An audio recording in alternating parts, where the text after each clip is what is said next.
Mente, Caráter e Personalidade, volume 1, capítulo 14. Exercício. Lei da ação obediente. Todos os seres celestiais estão em constante atividade. E o Senhor Jesus, em seu trabalho prático, vitalício, deu um exemplo a todos os homens. Deus estabeleceu no céu a lei da ação obediente. Silenciosos, mas sem cessar, os objetos de sua criação realizam a obra que lhes é designada. O oceano está em constante movimento.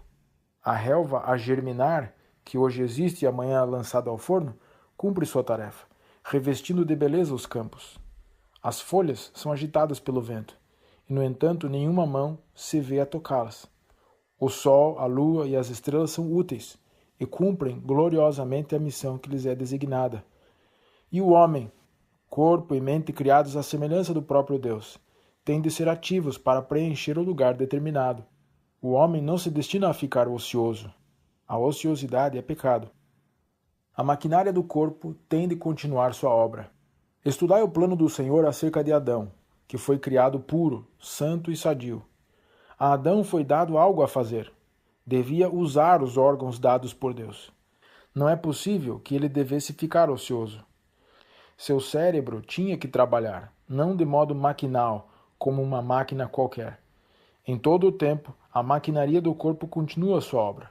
O coração palpita, fazendo o trabalho normal que lhe é designado. Qual a máquina a vapor, forçando incessantemente sua corrente carmesim a todas as partes do corpo. Ação, é o que se vê penetrando a máquina viva toda. Cada órgão tem que realizar a obra determinada.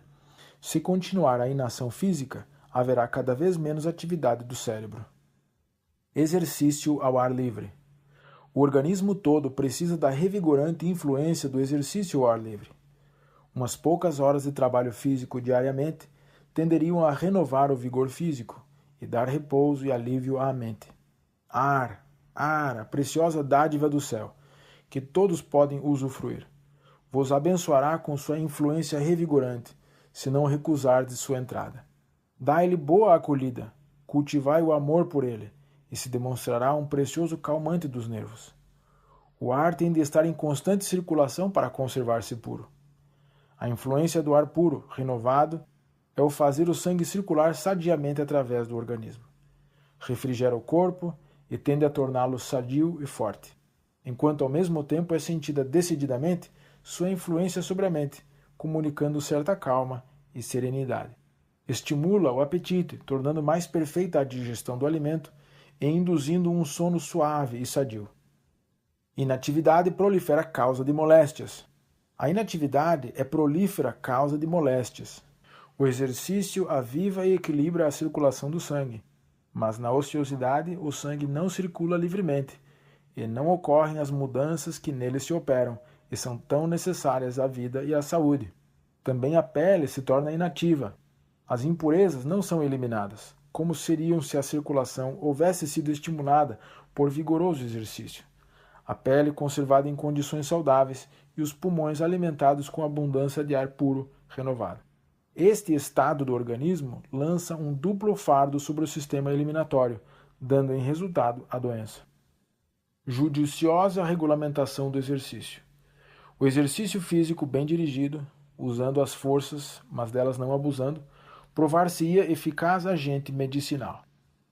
Evita que a mente se torne sobrecarregada. O trabalho físico não impedirá o cultivo do intelecto. Longe disso, as vantagens ganhas pelo trabalho físico equilibrarão a pessoa e evitarão que a mente fique sobrecarregada. O labor incidirá sobre os músculos e aliviará o cansado cérebro. Há muitas meninas descuidadas, inúteis, que consideram indigno para uma senhora empenhar-se em trabalho ativo. Seu caráter, porém, é demasiado transparente para que pudesse enganar pessoas sensatas quanto ao seu real desvalor. Não é uma coisinha frágil, incapaz, bem vestida, que é uma senhora. Requer-se um corpo são para um intelecto são.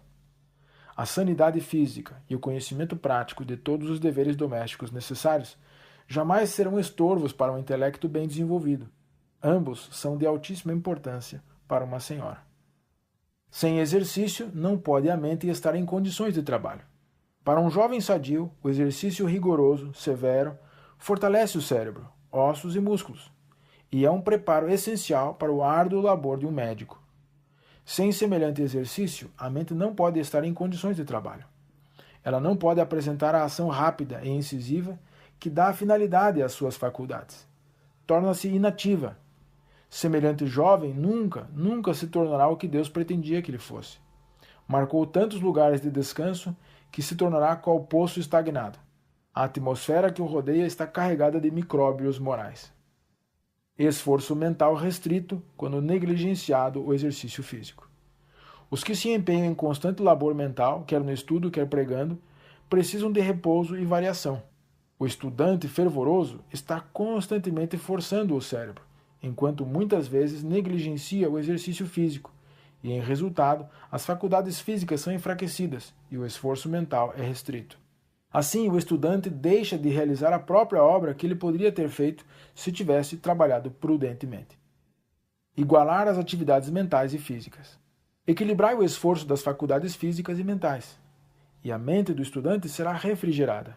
Se está doente, o exercício físico frequentemente ajudará o organismo a recuperar a condição normal.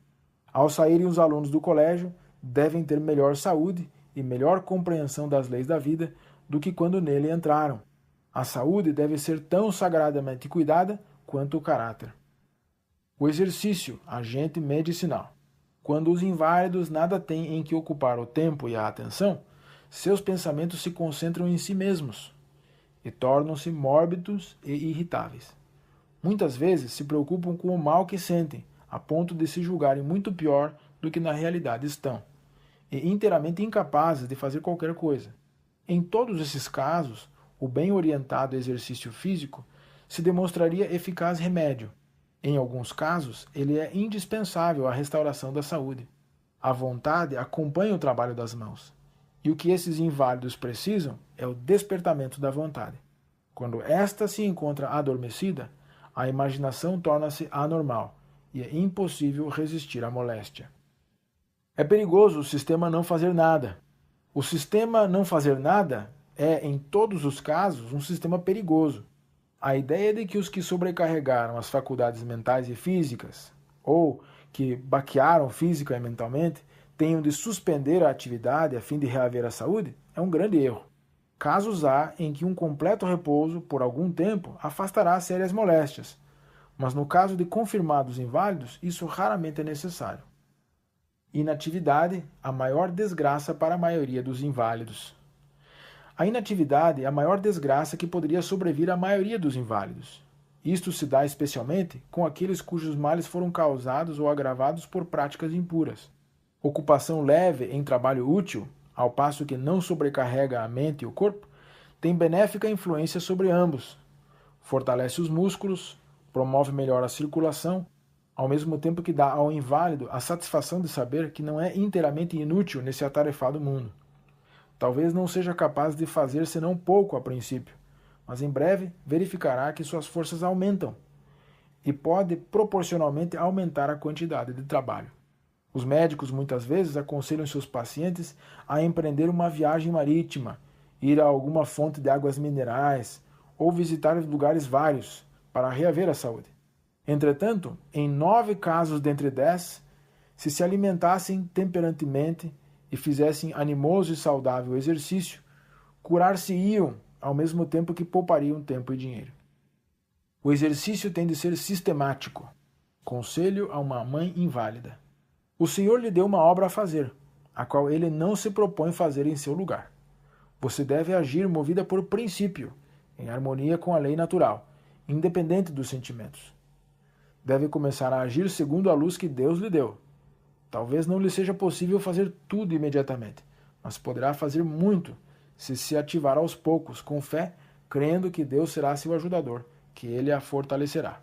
Poderá fazer o exercício de andar, e cumprindo deveres que exigem um trabalho leve no seio da família e não dependendo tanto dos outros. A consciência de que você pode fazer algo lhe aumentará as forças. Se usasse mais as mãos e esforçasse menos o cérebro em fazer planos para outros, suas forças físicas e mentais aumentariam. Seu cérebro não é ocioso, mas não há um esforço correspondente por parte dos outros órgãos do corpo. O exercício, para lhe ser uma positiva vantagem, deve ser sistematizado e levado a influir nos órgãos debilitados, para que possam fortalecer-se pelo uso. A cura do movimento, da massagem, é grande vantagem a certa classe de pacientes, enfraquecidos demais para o exercício. É, porém, grande erro crer que todos os enfermos possam confiar nele e dele depender, ao mesmo tempo que negligenciem eles mesmos exercitar seus músculos. Atual onda de corrupção, consequência de corpos e mentes abusados. A onda de corrupção que rola sobre o mundo é resultado do mau emprego e abuso da maquinaria humana. Os homens, mulheres e crianças devem ser ensinados a trabalhar com as próprias mãos. Então o cérebro não ficará sobrecarregado, para prejuízo de todo o organismo. O esforço da mente e do corpo tende a impedir pensamentos impuros. O proporcionado esforço das faculdades mentais e físicas evitará a tendência aos pensamentos e atos impuros. Os professores devem compreender isso.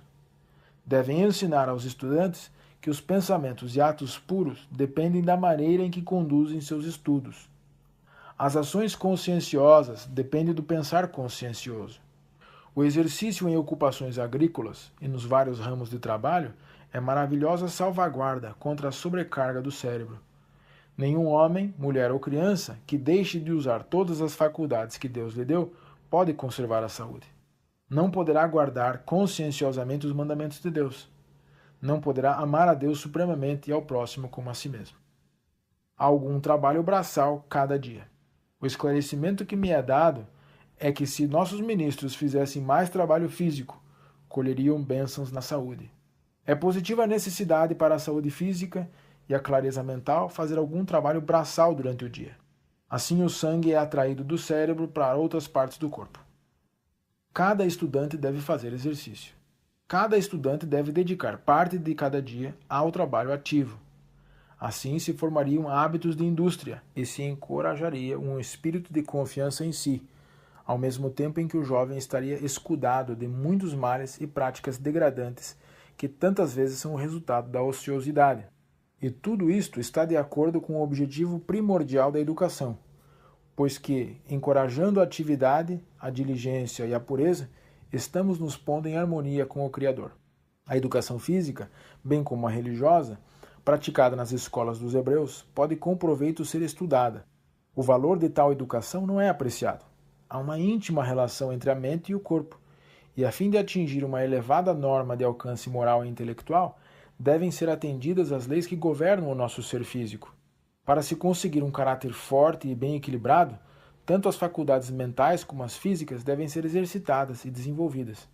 Que estudo pode ser mais importante para o jovem do que aquele que trata deste maravilhoso organismo que Deus nos confiou e das leis pelas quais ele pode ser preservado em saúde? O exercício físico promove a saúde. Quando o corpo está inativo, o sangue corre indolentemente, os músculos decrescem em dimensões e resistência. O exercício físico e o abundante uso de ar e luz solar, bênçãos que o céu a todos concedeu abundantemente, dariam vida e forças a muitos emaciados e inválidos. O trabalho é uma bênção, não uma maldição. O diligente labor guarda muitos jovens e velhos dos laços daquele que ainda encontra algum mal feito para as mãos ociosas. Ninguém se envergonhe de trabalhar, pois o labor honesto é enobrecedor. Enquanto as mãos se acham ocupadas nas tarefas mais comuns, a mente pode estar cheia de elevados e santos pensamentos.